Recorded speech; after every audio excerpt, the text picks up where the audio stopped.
Welcome to Lunchroom. It is September 4th, 2014. I am broadcasting live from Berkeley, California. My name is Jeffrey Radovan. This is a show that we do once a week, Thursday at lunchtime, so that you can hang out, maybe hang out with us while you're having your lunch at work. Just visit us anytime. We're at youtube.com/lunchroomshow.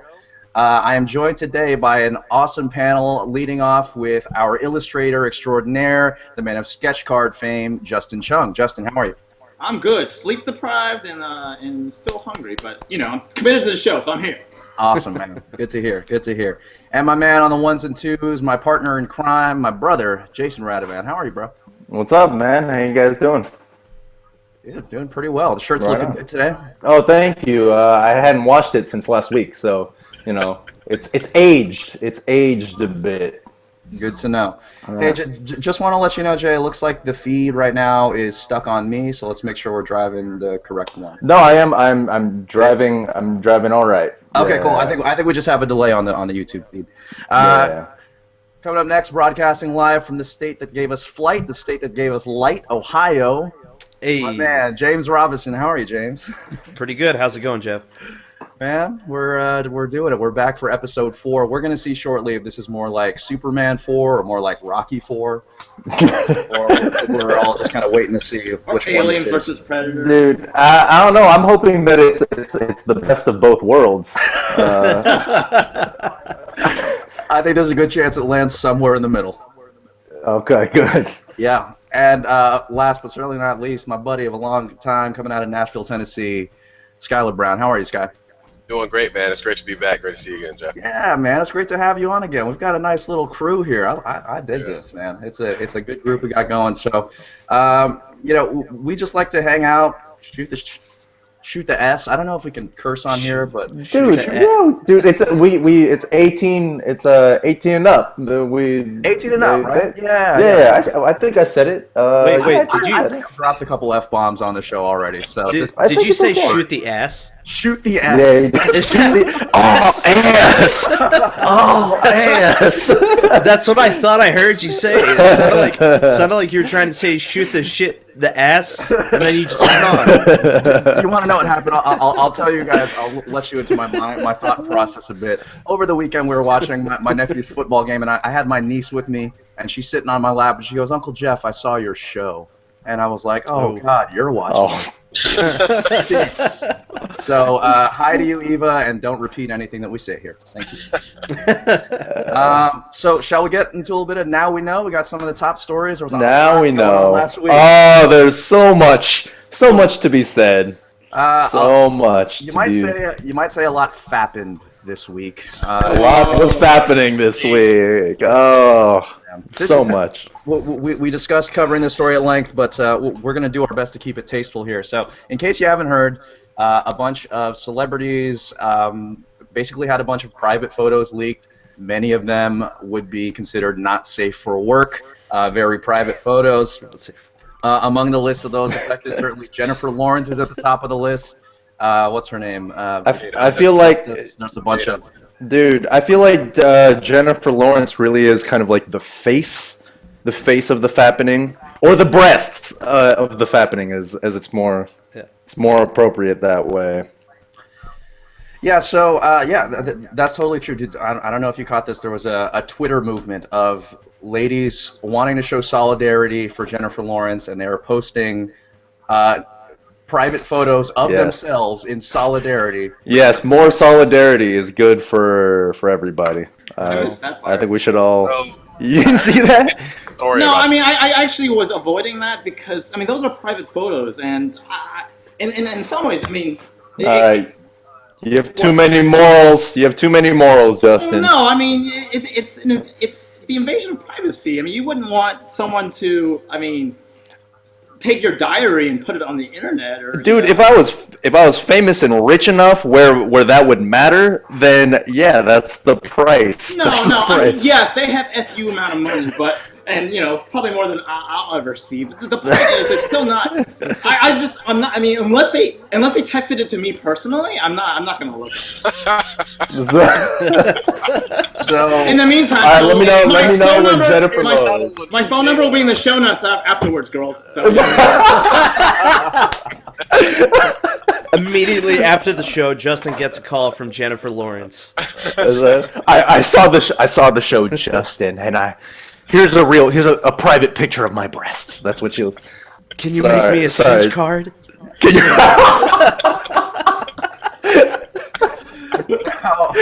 Wink, wink, nudge, nudge.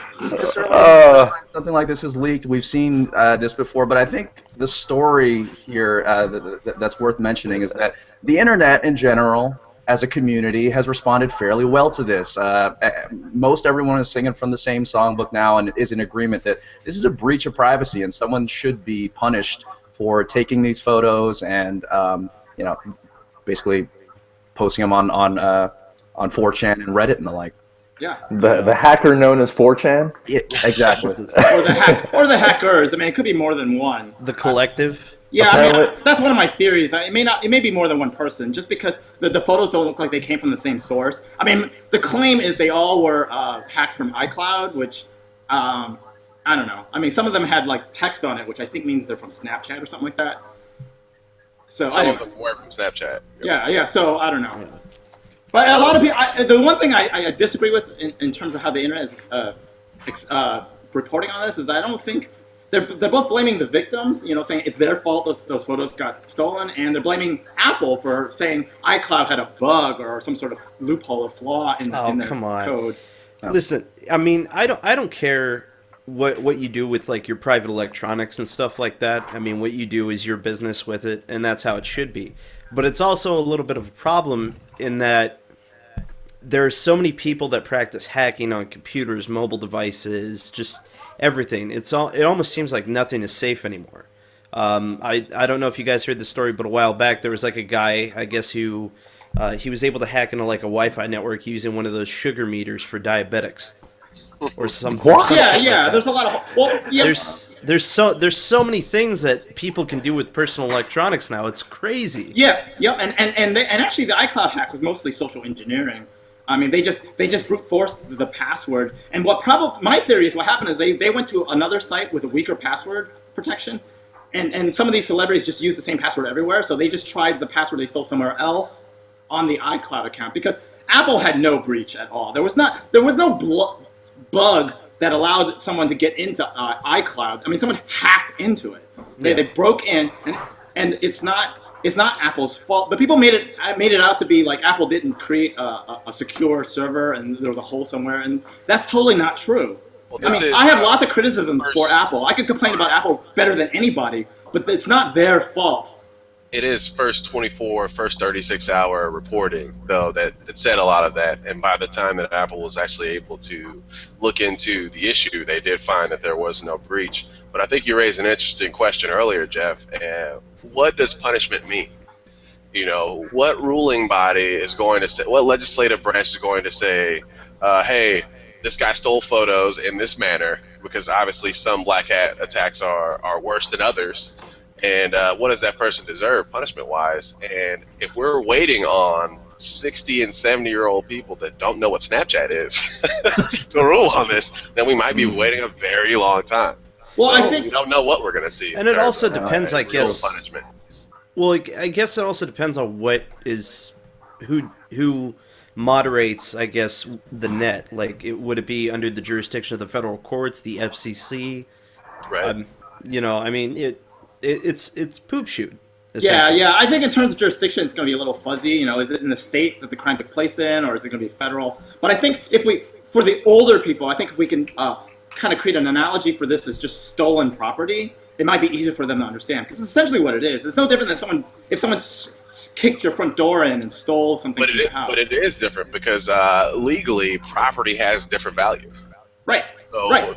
So when you look at that, then what is stealing a song as opposed to $200,000 Aston Martin? And what is the price to see a nudie pic of Jennifer Lawrence? Right. Yeah. Setting the punishment is probably going to be difficult. Right. It would probably be a combination of a fine and jail time, because it's not that different than if you were to set up a telescope and film your neighbor and then sell videotapes of it. I mean, we have precedents for those people. People like that have already been punished, so we can kind of use their... Justin, that was a very specific example. I'm not saying that I knew anybody that happened to or anything. Hashtag Ninja Voyeur. Well, I think the takeaway from this story, especially for the common iOS user like myself, is that you really just want to have a secure password on that iCloud account.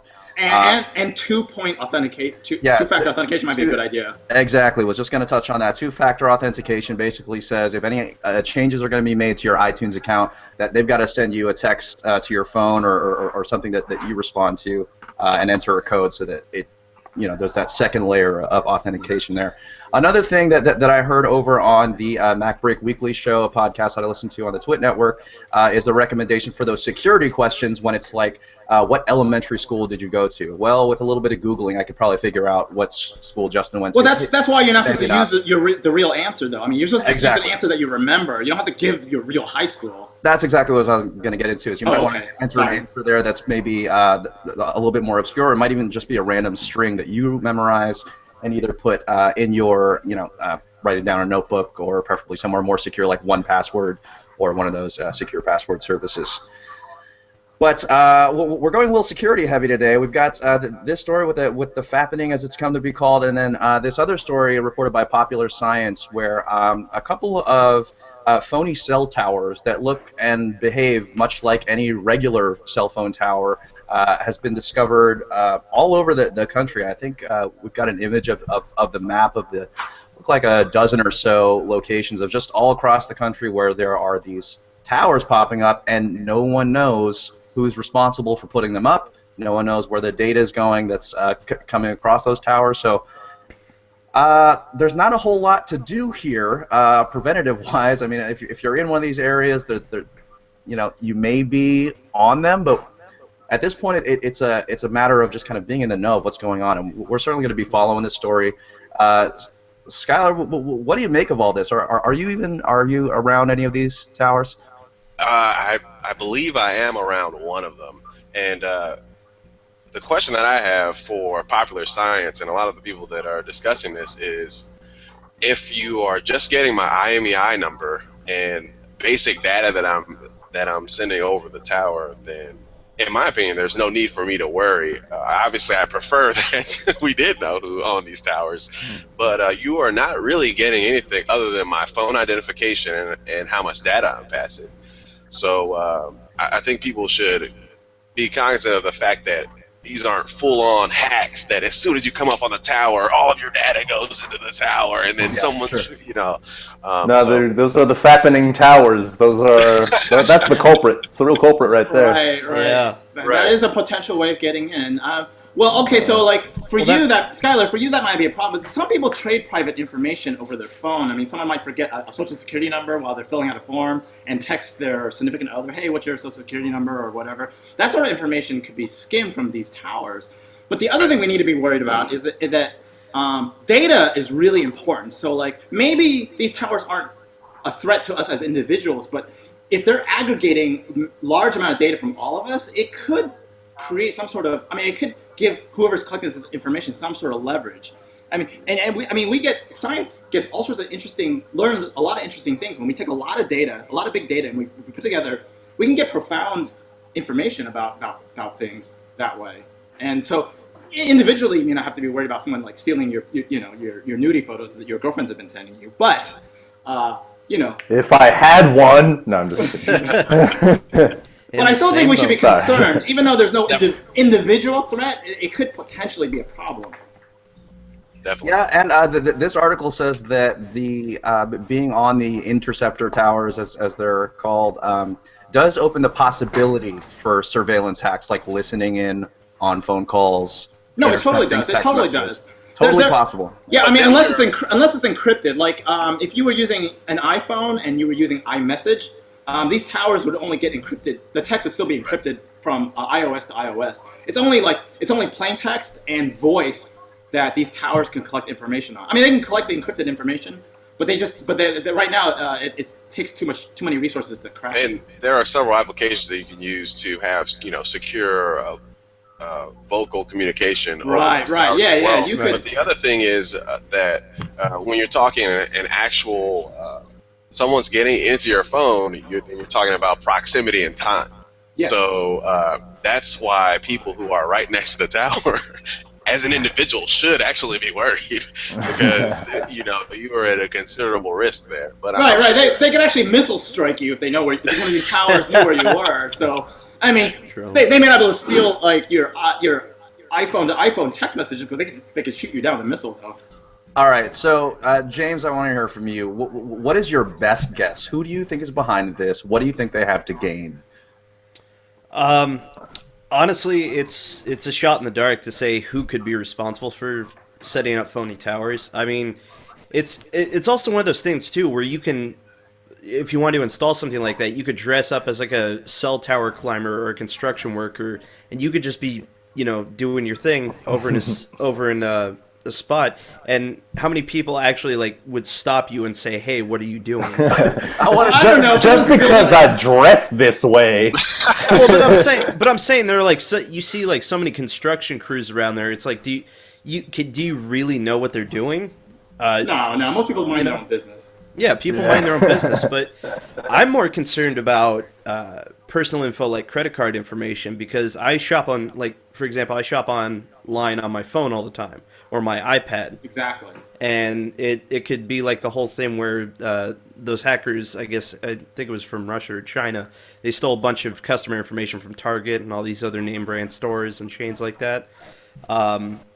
Possibly you could see something like that, maybe on a little bit of a smaller scale, but I mean, anything could happen. This is the age of technology, so it's easier to determine who it's not more than who it is right now. Yeah. So James, are you blaming the Russians and the Chinese? No, I'm just kidding. That's not a bad theory, though. Is that who? That's what you're getting at, is what you're saying. Just it's all a Zionist lie, Jason.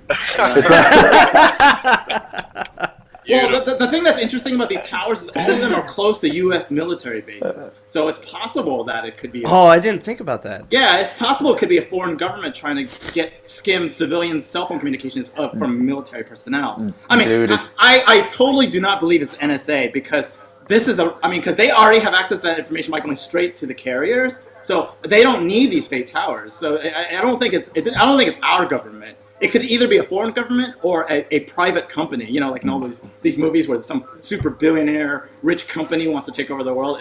Dude. It's either a private operation or a foreign government, but it's not our government, because they're doing it through another method. It could even be anonymous. I mean, you don't know. But personally, I kind of find it hard to believe if foreign governments were to put up interceptor towers in our country. I think it would be kind of hard for our government not to find out about it. Right, because how good our NSA is at snooping. I don't know, though. If they just used surrogates, an American company, to do the installation and everything was completely above board, how would you be able to track that? Yeah. Oh, that's true. I think we have the same problem that we had with the Fappening story. I'm sorry, I've said Fappening 4 times on this broadcast. But we have this problem again of who is responsible for doling out punishment and the further investigation. I mean, that's not really Popular Science's job. I'm glad that they wrote the article. But who's responsible for, taking this one step further and figuring out who's responsible and how are they punished? Well, I mean, punishment should come next. It's like an afterthought right now. I mean, for now, we just need to figure out who's doing all this. I mean, who leaked all these photos, and then we should learn from them how they did it so that it doesn't happen to anyone else. And then two, who put these towers in so we can figure out why they're there. Then we can worry about punishing everyone. Yeah. All right, so we're following this other story here out of San Diego. This company that just kind of bootstrapped themselves. We moved from Popular Science to dating science, as it were. This is a new service called Singled Out. Singled Out is back, but not the MTV show. It's this dating service that basically is based on DNA matching. I'm going to read here from their site from how it works. It says, "Don't just fall in love, stay in love. Lasting chemistry is important to all of us. Science has a lot to say about it, especially if you have to ensure your increasing compatibility. Relationships grow, but your DNA core personality unceasing, my friend. I can't read. You can't read. Relationships grow, but your DNA and core personality stay constant. Find out the underlying compatibility between you and your partner to help your relationship grow." Wow. Justin, you're a resident science guy. Do you buy this? Is this going to work or what? Okay, so there is a bit of science about DNA matching. I mean, happy couples studies have shown that happy couples do have diverse immune system profiles. So the more different your immune system is, the happier these couples have been. But that's just there isn't a whole lot of information on it. So my take on this is like it's too soon for them to make this claim. They don't have enough data to back up what they're saying, in my opinion. I mean, and I know Jay's given me trouble for this before, but I don't have the math in front of me, so I don't know about the studies that they're citing. If you go to the Instant Chemistry website, they do list some peer-reviewed studies that they base their service on. So that part, is fuzzy. But the thing that's even more fuzzy is that they also match you. Not only do they try to match people based on diverse immune profiles, they're also trying to match people on something they call the serotonin transporter gene. And what that is their hypothesis is that here's the science. So people with the shorter version of this particular gene have higher negative and positive emotional behavior responses. So like and people with longer ones are more, I guess what you would call level-headed. And what they try to do is match people who are either both level-headed or only one person is level-headed. So they never have two short genes. That there's no science really on whether that works or not. I mean, in terms of like just thinking about it practically, you get two people who are really emotional, the relationship probably won't work. So I don't know. Okay, let's say the science with as a single guy. Okay, no. We should throw in for this because I've been single for so long I can't even remember the last time I was on a date. So I'll try this out. You guys want to? Will you try this for science? Justin? I would do this for science. Oh yes, please. Do it, dude. It's I just what I like about this, whether the science is like right or not. It's like this is what I would like science to kind of go into, not like developing. I'm just gonna develop this new disease so I can develop a new cure to that's like one end that's on one end of the spectrum. That's like the super evil side. Then there's the other side, dudes who just want to get laid and just like, hey, science. We got. I know. Science, I agree with you in a lot of ways. I mean, like I think. Dating, if you want to call it a science, like matchmaking as a science, is getting better. And I do think having a scientific approach is much better than randomly talking to the girls in the bar, because you do that and sometimes you get someone who's crazy or like completely dude. with you. dude. I don't know, man. We don't need to go into stories about that right now. I'm just saying that. All right, okay. Having a method is the right direction. So I like what these guys are doing, or at least trying to do. But I just don't know. I don't know if it's what I think their claims aren't supported. So do you guys think that this service is any more appealing than a traditional dating service like Match.com or any of the other ones that are out there? I do think it's appealing to a certain demographic of consumers like Justin who really want a method out there, and I also think that other methods like Tinder, although it doesn't get a lot of play for being a long-term solution, what are you talking about, man? The rolling the dice. Some people only go to bars, So I just like Jason said. I'm really happy that the science is sort of not to get on a tangent here, but a capitalist version of science where they see that there's a need for this to occur, and then they attempt to get the science behind it, which will happen over time. But I think it's great. Well, they're moving towards. I mean, they've been moving towards that for a while. What's that site? OkCupid does a lot of. I mean, they try to have a scientific approach.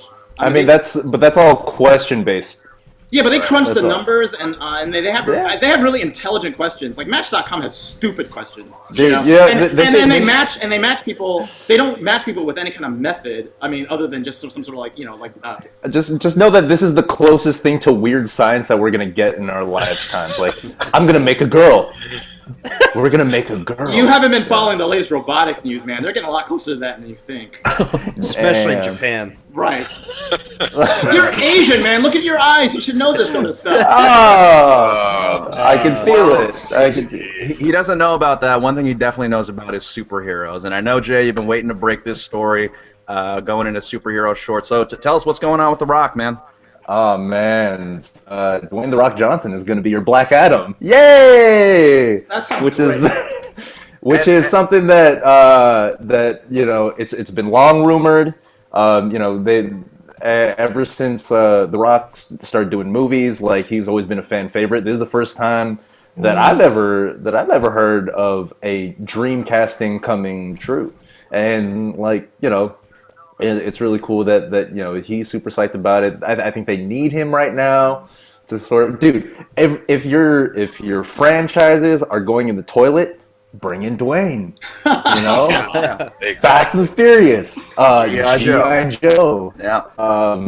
the DC universe. But I'm just saying, like if you're going down, it's like you got to call him in, and then he comes into the meeting room. If you smell what the Rock is cooking, and he's like, that's So Jay's, of course, it's gonna be a really good time. Yeah, Jay's, of course, referencing Dwayne Johnson's roots in pro wrestling. He was a huge star there as The Rock, and he still goes. His Twitter handle is still at The Rock.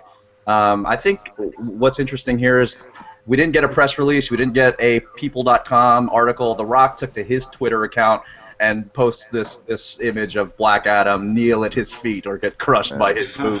Classic Black Adam line. It's pretty badass, and I gotta say, it's cool to see The Rock working heel. That's a Oh yeah, pro wrestling dude, terms. yeah. We usually, he's the biggest action star in the world today. I mean, I don't think that there's much of a debate there. All around good guy, all good guy, around all the good time. guy. But now he's gonna be Black Adam, this really dark dude from the DC universe, very serious dude. I know he can pull it off because he plays like hard ass dude better than pretty much anybody out there. Yeah. It's gonna be good. Yeah, I'm excited. I think that was a really good casting call. I find it interesting that that's how the news got out from his tweet and not, as Jeff, as you said, any kind of official statement from the phone company. Oh, dude, no, I that wonder if makes was on makes purpose perfect or sense. not. It has to be. I mean, Yeah. like they have to see that it gets. It's better to have the news come from the one that people will actually pay to see. So, yeah, that's I good, agree. Good on him. I mean, I think it's all by design too. How many people worldwide know who Captain Marvel is? And then compare that to how many people know who The Rock is. Yep. Yeah, I like that strategy. I hope they go with that more. It makes it exciting for us as fans to hear it straight from them. This also lands within the long-standing DC tradition of casting a known villain. So you've got like Gene Hackman as Lex Luthor, Jack Nicholson as the Joker, and they're announcing this villain first. We still don't know who Captain Marvel is going to be, or if this is just a Black Adam movie. I really hope it's a fully fleshed Captain Marvel movie, but who knows? Warner, they've got their weird ways. Right now, though, there's a lot of potential with what we have so far. So I hope they don't blow it.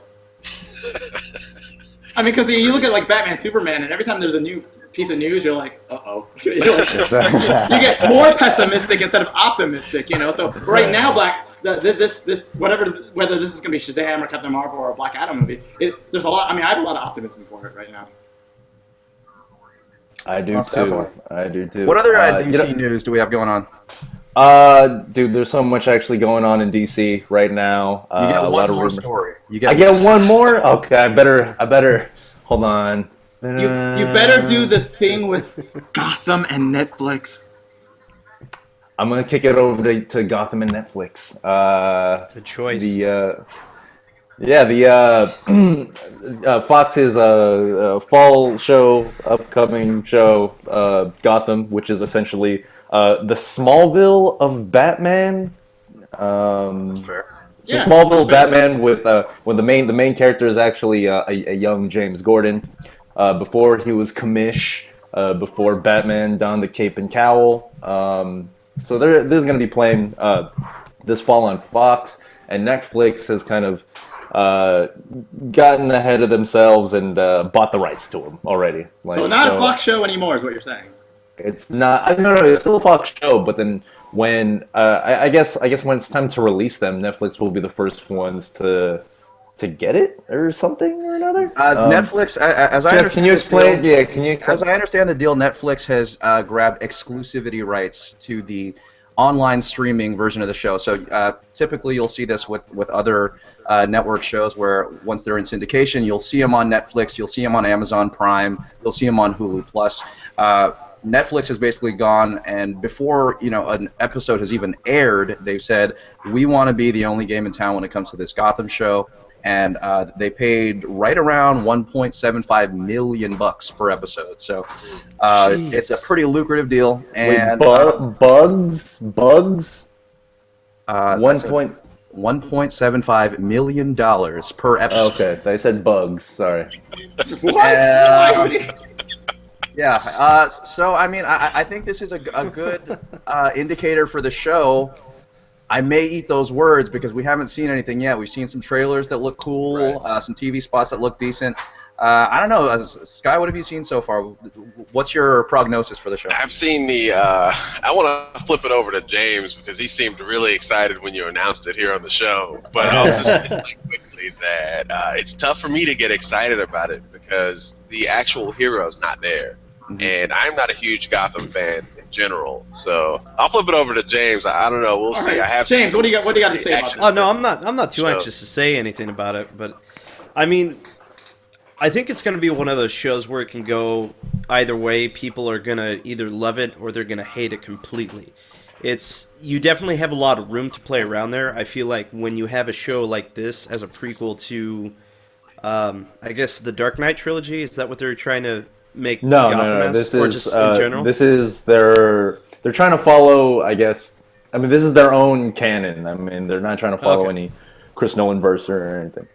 Well, then I would say then they're probably just, well, mostly everybody probably thinks this, but they're probably just going to build up the villain base, I would have to assume. Like Yeah. the certain crime bosses rising to power before Bruce Wayne dons the cowl and, starts kicking ass in Gotham City. But I don't know. No, dude, he's a kid in this. He's still 8. He's still 8 years old or 10. Well, no, I know. Maybe This age is... them up.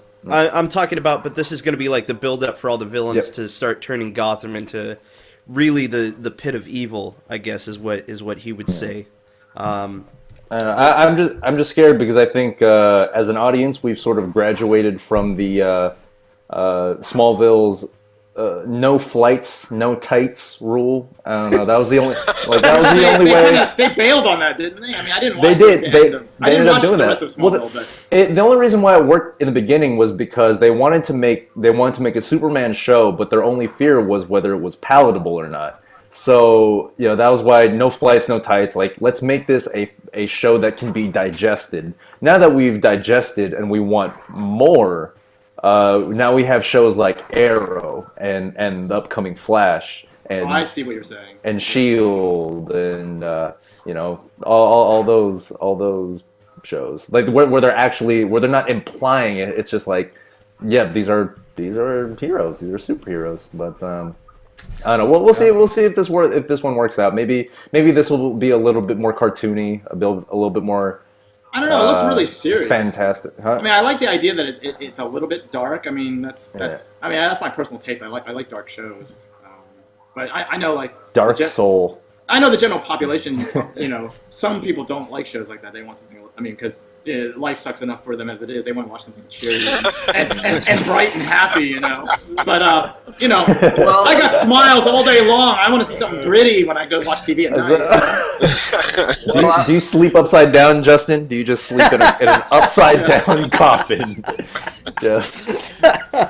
Well, I've got something a little bright and sunny for those of you. If Batman's a little too dark for you, maybe you'll recall this franchise called The Tick. You may remember this was a 90s cartoon that had 3 successful seasons. They brought it back and they did a live-action show in the early 2000s with Patrick Warburton of Seinfeld fame. He's putty. I'll find some new moves. Oh, he does the voice of Joe on Family Guy. Hey, Peter. You know that guy. Hey, Peter. So Patrick Warburton was on the original show. He's actually coming back. It's been picked up again by Amazon, and that's going to be running sometime this year, I believe. Is that confirmed, or is that still a rumor? No, that's confirmed. Yeah, Amazon picked it up for sure, and he is. That's interesting. He's attached. That's cool. I mean, you forgot to mention that it's actually based on a comic book. I know you mentioned the live action show and the cartoon. Thank you. I just had to throw in the comic book thing here, there, being that those are my people and all. Do you remember reading the comic book? I mean, oh yeah. I read the. I actually only watched some of the cartoon, and I didn't watch any of the live action show. But the cartoon was very, very faithful to the spirit of the character. I mean, they obviously had to change some things. It's just certain things work in sequential art that don't work in cartoons. Plus, like the comic book was actually was slightly self-aware. It was a comic book, so you can't do that in a cartoon. You can't have a cartoon about being a comic book character when you're not turning pages anymore. So some of the gags had to do with it being an actual comic. Nah. But the spirit was there. Awesome. I think. Right. Well, so we're running at the end of time. We know everyone's got to get back to lunch and get on with their day. So we're going to wrap it up. I'm going to thank everyone at the table for joining us today. Of course, Justin, you've been with us since the beginning. Thank you for joining us and sharing your thoughts on all things science and comic book related. Always my pleasure. My man. And Jay, you did an awesome job directing the show today. Looked pretty tight. I'm watching over here. Everything's looking good. Shut up! No way. we got all of 5 viewers watching live now. So thank you everyone who tuned in live. You can catch us live anytime. Thursday noon Pacific time. YouTube.com/lunchroomshow, and subscribe because we want to know who's watching and we want to interact with you and we want to get more. And circle us on Google+. Yes, please do. And who knows? Maybe if our DNAs match, we can.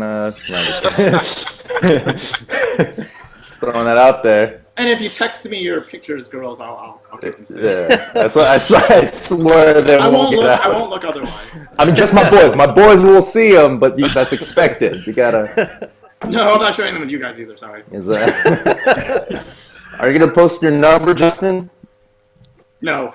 You're not gonna post your number. Oh, my number's. I keep my number pretty safe. Because I was gonna send you nothing. All right. And from the Stuff Podcast, joining us again, James. Thank you for being on the show, man. When can we catch the Stuff Podcast? We normally record. I don't know what the hell I'm saying. We record every Thursday at 7 o'clock over at the Heroes and Games comic book shop in Columbus, Ohio. Usually you can catch our podcast uploaded sometime Saturday or Sunday at around noon. You can check us out on iTunes or SoundCloud. Just search the Stuff, and we'll be there. And you're Eastern time, right? Eastern time, yes. Okay. Awesome. We'll be on the lookout for that. And it's his second time back to the table. I like having him here. Skyler, me too. Man on vacation. Thank you for being with us again, dude. Thanks for inviting me. It's a lot of fun. I believe that was for Skyler as well. So, oh, sorry. I got a little bit of lag on my end. Oh, it's okay. Right on. Skyler, thank you for coming back and joining us. Hey, awesome. thanks for having me. Looks like I'm running out of vacation time here, but I'll get back as much as I can, guaranteed. Good to have you, Skyler. Awesome. That's great to hear. Well, that's going to about do it for Lunchroom. Join us next week, next Thursday, 12 noon Pacific, Lunchroom show, and we will talk to you soon. Thanks for being on Lunchroom. See you, everybody. We love you.